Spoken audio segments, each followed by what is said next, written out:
Welcome, travelers, to the edge of reality. I am your host, Darth Nexis, and your story begins now.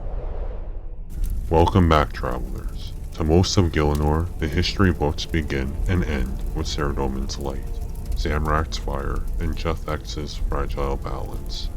But if you dig beneath the sands of the Critian Desert, past the cracked stones of the old monuments, and the silent, patient vigils of the Majorette, you find the echoes of an empire that dwarfs them all.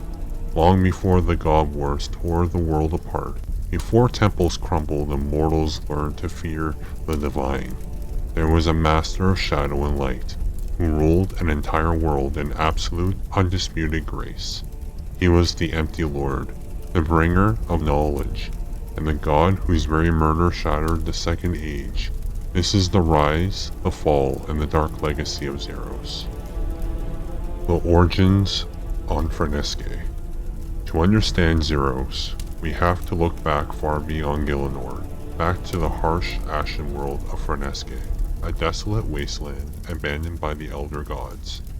Out of the raw, chaotic energy of creation, two distinct beings were born from the slumbering Elder God Ma, Zaros and his twin Saren.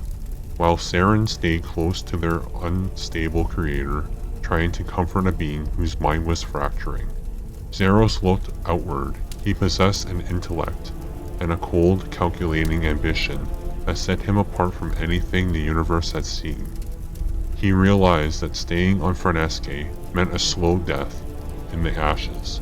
So, using his mastery over shadow and energy, Zaros looked across the cosmos, found a verdant, vibrant world ripe for order, and crossed the void to Gielinor.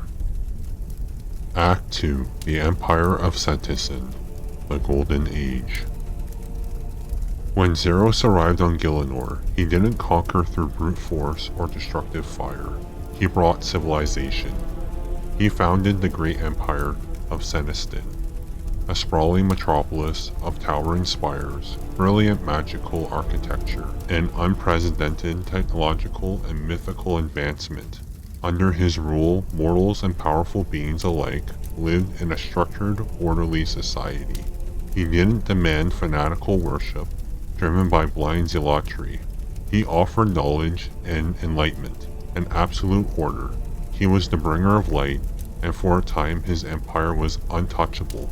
He even reached out across the cosmos to forge an alliance with the Majorette, bringing beings like Azandra and Zamorak and others into his fold, giving them purpose, power, and a home away from their dying world.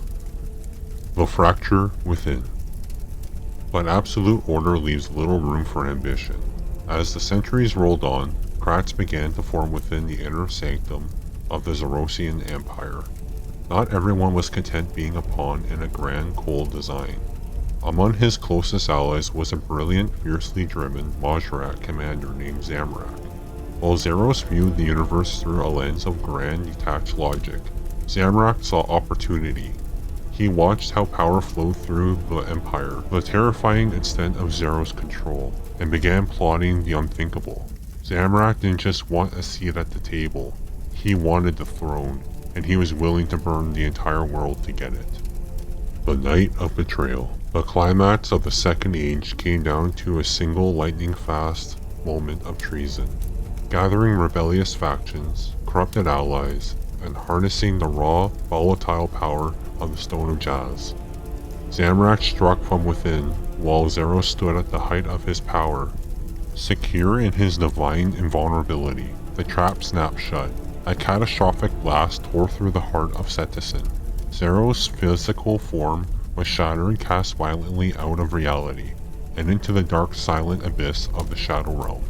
The Empire crumbled overnight. Senntisten was abandoned to the sands, and the Second Age ended in a blinding flash of chaos.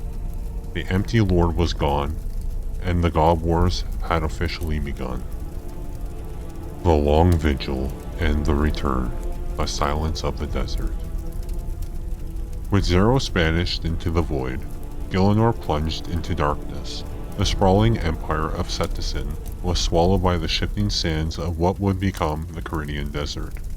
left as a forgotten tomb of broken pillars and buried secrets. But the true tragedy wasn't just the fall of an empire, it was the devotion of those left behind. No one felt that loss sharper than Azandra, Zaros' most loyal general. While other followers scattered or fought in the bloody meat grinder of the God Wars, Azandra and a dedicated few chose a fate worse than death. They bound themselves in a magical slumber deep beneath the desert, burying themselves alive to wait for a master who might never return. Millennia passed, empires rose and fell. On the surface, civilizations forgot the name of the Empty Lord entirely, but down in the dark, the faithful kept their silent vigil. Shadows stirring. For ages, Zaros was nothing more than a ghost story, whispered in archaeological camps and dark ruins.